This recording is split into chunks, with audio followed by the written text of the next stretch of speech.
अरे का हो काका काले का समाचार सब ठीक बा। तू काले ऐसा ही आ गई नहीं घूमत फिरत तारा के देखे घुमल हो गईल। हां घुमल हो गईल तो जा अपने घरे सुतिया। तो तू थाकल हो के जा तनी मड़ई उड़ई में आराम कर ला तो एजे सुतम। अच्छा सूत सूत देखो तो मत सब्जी फल बा कोनवा के तुर लिया सन का कर और बना हां अच्छा तू सूत हम देखतनी दूर के लेके जेबे तो जान लिया कर अंजाम का। ना तुरम तू सूत जो ना मगोलम जो घरे जो तू सूता ना हम जाता नहीं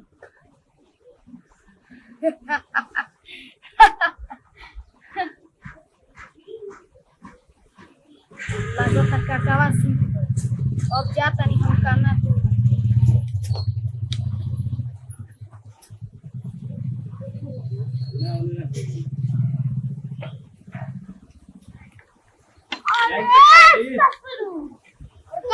का हो गई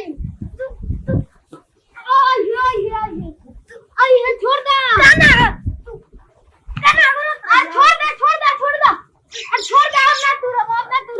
अब ना तू रहो काना अब ना तू काना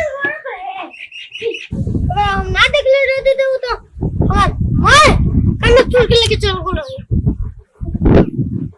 टाइम सब सब्जी हो गया ये तो मत चुरा दे हमारी सब्जी 2 दिन में दो दिन का सब इंतजार करेगा पड़ी भिंडी खा के मिलिए हम 2 दिन तक जितना दिन हो उतना दिन हो लेकिन हम खाई और हम रोकी और हमने ने खाया लो ढेर के नहीं पता तो मैं जे बैठो और आयो ना तो जाना के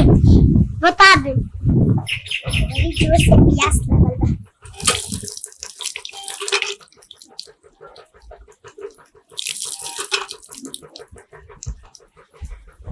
क्या तनी वो भिंडी खा ले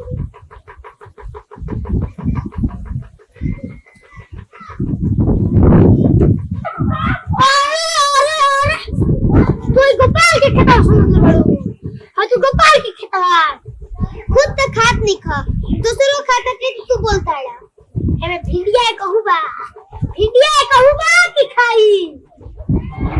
तो हम चाहत रहनी कि एगो भिंडी खाली पानी पियाइल रहनी तो तू कहता ना कि तेरे बाप के खेतवा हो कि हमारे खेता में भिंडी तुड़िया होता रू हमें बाप के ना हटे तो एगो भिंडी की खा सकता ना उसके तो ऐसे ही मारत रहता है ऐसे तो तरह के सब केहू कहता कि लठिए से मारता बुढ़वा तुम भिंडिया के टचो मत करी ताए भिंडी का टच कर दिन तो खिया जी हां खिया जाए कबो फरबो ना करी जो गोपाल के बुआ ना हो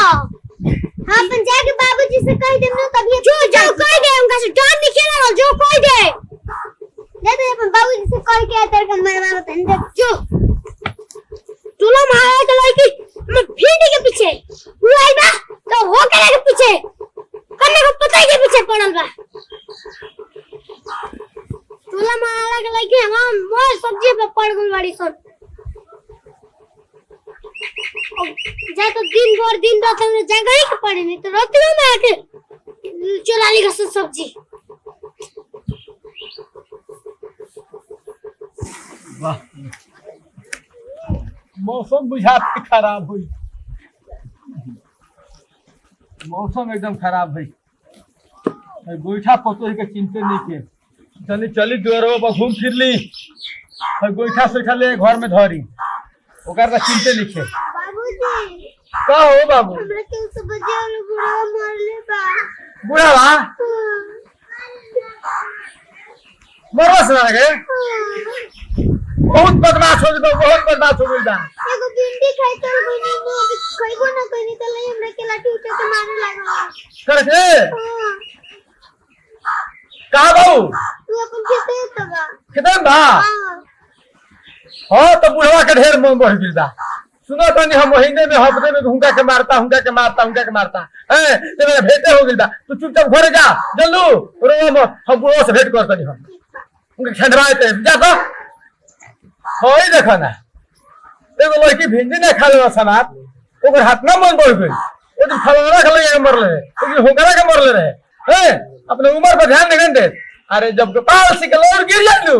पसोर जीव होई जे अब पंचायत से बेक करतनी कैसन बाड़ा कौन बैंक को का हो तार खून बढ़ गइल बा हां तुमर लड़की के मर रहा और होय नकर मन छ का ना मनबो और कुछ नहीं तो लगी ना हमरा कैसे तू और